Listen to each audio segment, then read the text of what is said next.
Fala aí pessoal, tudo bem? Vídeo de hoje, domingão de manhã, é aquele vídeo que eu combinei com vocês já, isso até fiz uma pesquisa no Instagram, fiz uma pesquisa aqui no YouTube, lá no grupo do WhatsApp também, que nos vídeos de domingo de manhã eu não traria assuntos, não traria análise de fundo, não traria análise de relatório gerencial, e sim faria um vídeo mais voltado para fundamentos, ou vídeo de algo relacionado a fundos imobiliários que agregasse valor. E aqui um ponto que eu não vou trazer vídeos, por exemplo, quanto que você vai ganhar investindo no MXRF? Coloquei R$1.000 no fundo, quanto que eu vou ter de retorno? Pessoal, isso daí tá cheio no YouTube e pra mim não é esse o objetivo. Eu quero que vocês ganhem conhecimento, tá? E não quero, assim, não é intuito nem recomendar também, eu só faço isso para alunos e para os membros plus do canal. Mas qual que é a ideia desse vídeo de hoje? É falar sobre shopping center, sobre fundos de shopping. Por que que eu quis trazer esse assunto?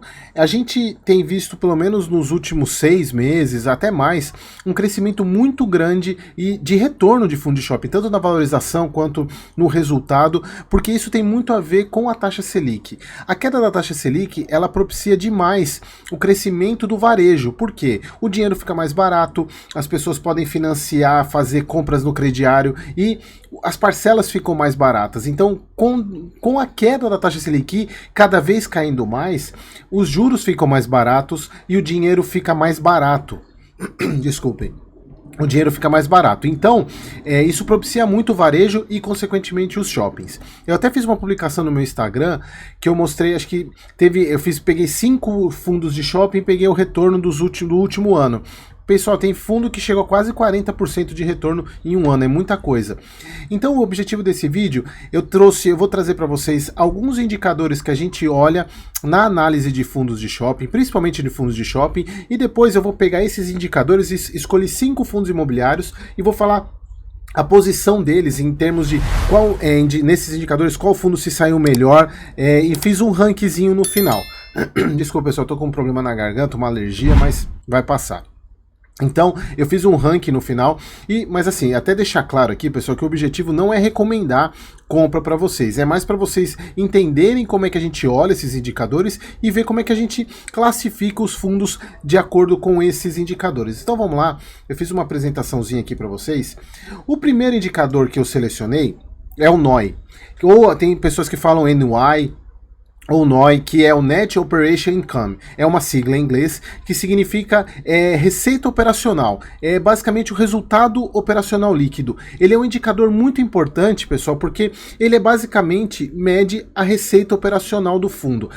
Eric, mas o que é a receita operacional? Por exemplo, um fundo de tijolo, a receita operacional dele é locação, é os aluguéis entrando na conta do fundo. Mas o fundo vendeu um imóvel. Não, isso não faz parte do NOI, porque isso não é receita operacional. O objetivo do fundo imobiliário não é vender imóvel, obviamente tirando os fundos de desenvolvimento.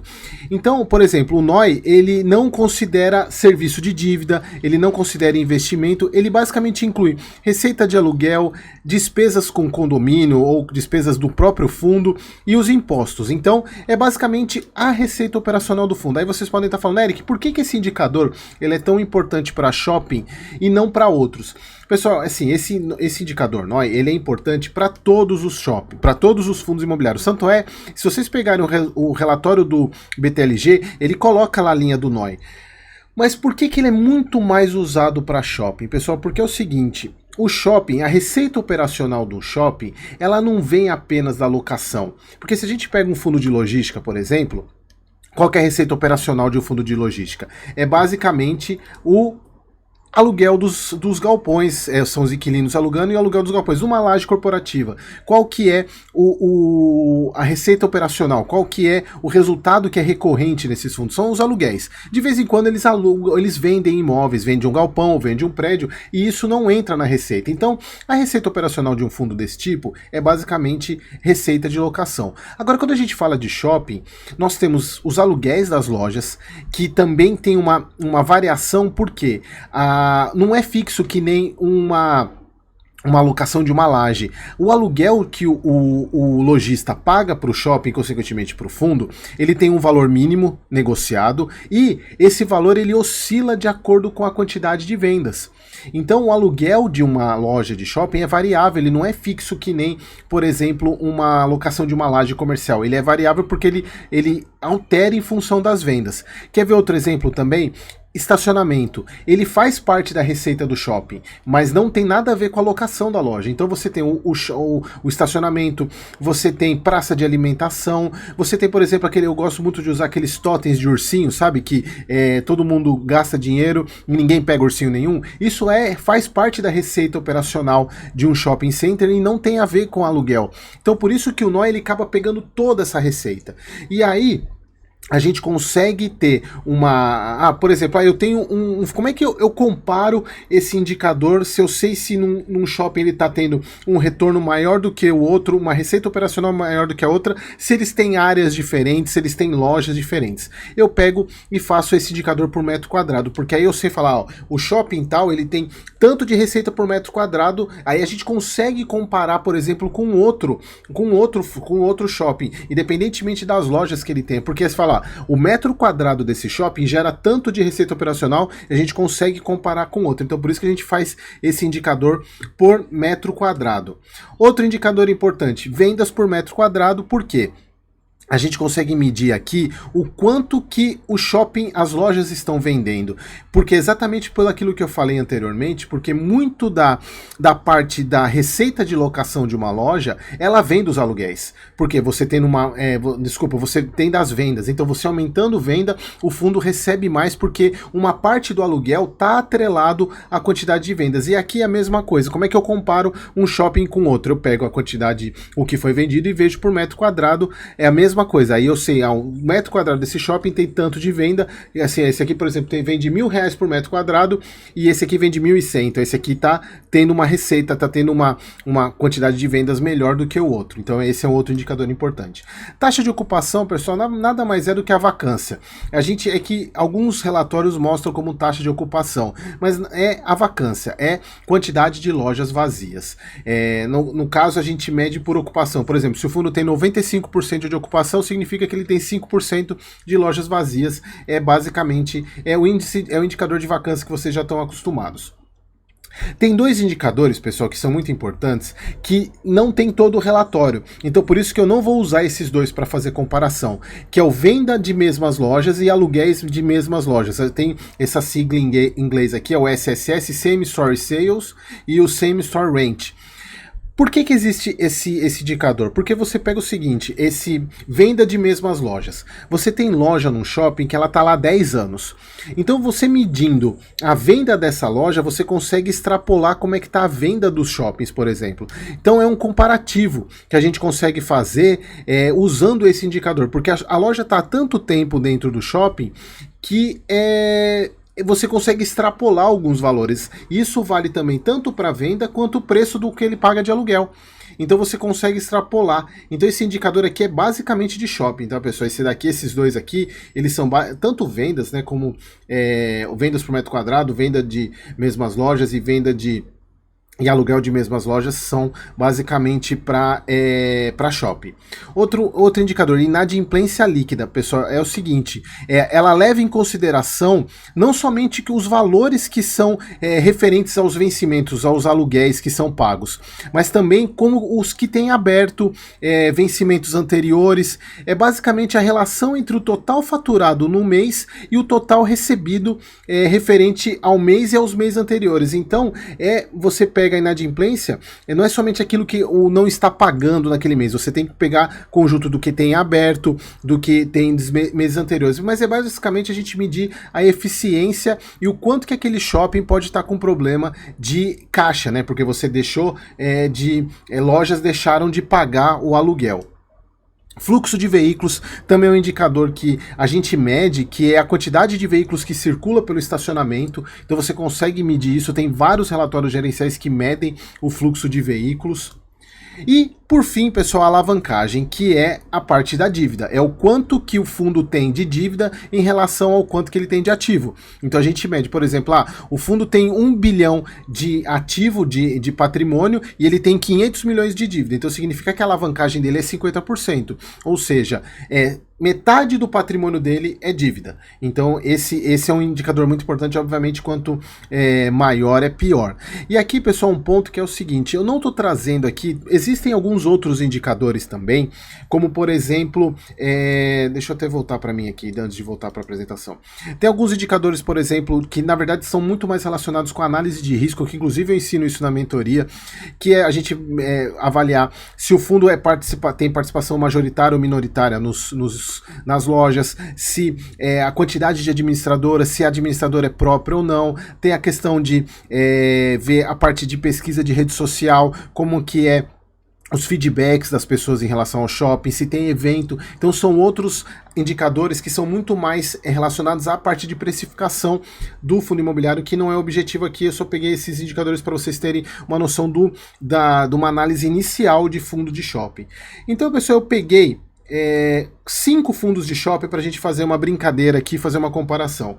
XPML, o XP Malls, HSML, o shopping da HSI, o HGBS, que é um dos fundos mais antigos da nossa bolsa, o MOL 11 e o VISC 11. Pessoal, esse daqui, obviamente que existem outros fundos de shopping, mas eu considero esses 5 aqui como os melhores, os maiores, os mais líquidos, então eu trouxe esses indicadores, esses fundos para a gente analisar.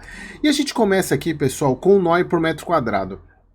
Pessoal, aqui, só para vocês verem um ponto, esses dados aqui que vocês estão vendo, não foi tão simples de conseguir. Olha só, eu montei uma planilha do Excel, como vocês podem ver aqui, e peguei NOI por NOI de todos os fundos nos últimos 12 meses, então eu fiz um comparativo dos últimos 12 meses e peguei a média para montar esse gráfico. Então, não é simplesmente assim, tem alguns relatórios que não tem essa informação, tem que buscar, então eu fui preenchendo para a gente poder chegar nessa conclusão aqui, e chegamos à conclusão que o NOI por metro quadrado nos últimos 12 meses, o XPML, ele dá de lavada nos outros. A diferença é muito grande. Então a receita operacional por metro quadrado do XPML é colossal comparada com os outros. A gente está falando de quase R$140 por metro quadrado, enquanto o segundo colocado, que é o HSML, não chega a R$100 por metro quadrado. Então, assim, o retorno que o XP Malls dá por metro quadrado de operação é muito grande. Inclusive, se vocês observarem nos vídeos que eu faço dos análise dos fundos, até o último que eu fiz do XPML,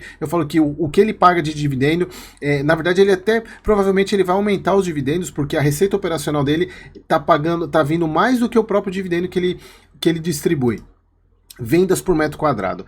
Esse aqui, o XP Malls também, ele tá na frente, praticamente R$1.600 por metro quadrado. Isso aqui também, obviamente, pessoal, a comparação tem que levar algumas coisas em consideração, porque o perfil de shoppings do XP Malls é diferente dos outros, são shoppings mais premium, mas a gente tem que fazer essa comparação até para ficar interessante a gente na nossa análise. Quase R$1.600 por metro quadrado. O segundo é o VISC, que não chega a 1.400, o HSML terceiro, o MOL 11, o MOL 11 quarto e o HGBS quinto. Aqui, pessoal, tem uma particularidade que todos esses fundos aqui, eles colocam no relatório vendas por metro quadrado e você consegue pegar dos últimos 12 meses lá, tem lá os gráficos. Pessoal, o HSML, vocês não têm noção do trabalho que deu para chegar nesses valores. Por quê? O HSML, pessoal, ele não coloca, e aqui, pessoal, só para vocês verem o trabalho que deu, eu tive que pegar valor, porque eles só dão venda no relatório, se vocês observarem lá, eles dão quanto que cresceu em porcentagem, mas eles dão em valor, em número, somente venda total por shopping. Então o que eu tive que fazer? Eu tive que pegar a venda, eu peguei dos últimos 12 meses, eu tive que pegar a venda total por shopping e dividir pela ABL para saber o quanto que aquele shopping gerou de receita operacional, de vendas por metro quadrado. E aí eu tiro a média para chegar, aí eu fiz a média de todas os... Ainda bem que o HSML não tem tanto shopping, que senão eu ficaria perdido aqui para fazer essa análise, só para vocês verem que o trabalho que deu para chegar naqueles valores aqui. E aí a gente chega nessa conclusão que o XP Malls continua sendo dominante também nesse requisito. Ocupação, O XPMOLs também está na frente, a ocupação dele, aqui pessoal, assim, dá a impressão que é muito diferente, mas a gente está falando na casa de 4% de diferença. O XPMOLs nos últimos 12 meses, a ocupação média dele está em 95,5%, o HSML perto de 95%, o MOL 11 um pouquinho abaixo de 95%, o VISC 93% e o HGBS 90, mais ou menos 92%. Então mais um indicador que o XPMOLs na frente. Aqui, inadimplência, mais um indicador que o XPMOLs na frente, que é aquilo que eu mostrei para vocês, a quantidade de lojas que não estão pagando a inadimplência líquida. Nos últimos 12 meses, XPMOLs menos de 0,5%. Ele teve muitos meses negativo a inadimplência líquida. HGBS, segundo lugar. Aqui a gente já tem um grande salto, né, para o HSML, para quase 2,5%. O VISC, um pouquinho mais de 2,5%. E o MOL 11, quase 3%. Aqui dá a impressão que é grande, mas a gente também está falando de numa variação pequena, né, da porcentagem, mas como a escala mostra aí que parece que é muita coisa, mas é muito próximo um do outro. E por fim, a alavancagem, pessoal. Aqui é o único indicador desses que eu peguei. Lembrando, pessoal, tanto o venda de mesmas lojas, aluguel e fluxo, eu não usei porque não são todos os relatórios que tem. Então eu peguei todos os indicadores que eu consegui buscar nos 5 relatórios, né, nos 5 fundos imobiliários. Aqui, parte de alavancagem. O primeiro, HGBS, é o que tem a menor alavancagem, depois o MOL 11, então se a gente pegar aqui, menos de 8% do patrimônio está em alavancagem, está em dívida, o MOL também por volta de quase 10%, o XPMOLs em terceiro, perto de 12%, e aqui, pessoal, aqui é um disclaimer em relação ao XPMOLs. Não estou considerando a questão das compromissos de compra que ele está fazendo, a emissão de 1,6 bi. Eu peguei a informação do último relatório, tá, pessoal? Não estou considerando os compromissos, que aí a alavancagem ia passar de 50%. Mas assim, eu tô pegando somente, até porque isso não foi concretizado ainda, o fundo ainda está em emissão. Quando tiver regularizar, eu posso até vir e atualizar esse dado aqui para vocês. E o VISC em quarto, perto de 16, 17%, e o HSML perto de 20%, sendo que o HSML caiu bastante depois da última questão da última emissão, que eles praticamente reduziu pela metade a alavancagem, que era o grande problema que ele tinha. E aqui, pessoal, o nosso consolidado, o vencedor, grande vencedor desse evento foi o XPMOLs, a gente pode ver aqui, basicamente todos os indicadores ele ficou em primeiro, e aí em segundo e terceiro o VISC e o HSML eles se alteram bastante aqui nesses indicadores, obviamente que aqui o HSML perde na questão da inadimplência. Se vocês quiserem printar, podem pausar a tela para dar uma olhada aí. Pessoal, mas era isso que eu queria trazer para vocês. Assim, obviamente não é nenhuma recomendação, mas é mais um conteúdo de fundamentos para vocês, indicadores que vocês precisam olhar em fundos imobiliários, de shopping, e para melhorar a análise de vocês. E obviamente que tem muito mais coisa para fazer, até para vocês chegarem no preço, calcular preço máximo, tem muito mais coisa, que inclusive eu ensino na mentoria, que as inscrições estão abertas, o link está aqui embaixo para vocês, ou se você entrar no Membro Plus também. Obviamente no Membro Plus eu não passo a metodologia, mas eu passo, você tem acesso ao relatório de preço de compra, eu posso falar preço de compra com base nos meus cálculos de fundos que vocês solicitarem, mas ensinar a calcular somente para os alunos, tá bom? Então, pessoal, espero que vocês tenham gostado e gostado desse novo tipo de vídeo, que já é o segundo domingo, e deixa aqui nos comentários assuntos que vocês querem que eu traga aqui relacionado a fundamentos para vocês, tá bom? Espero vocês no próximo vídeo.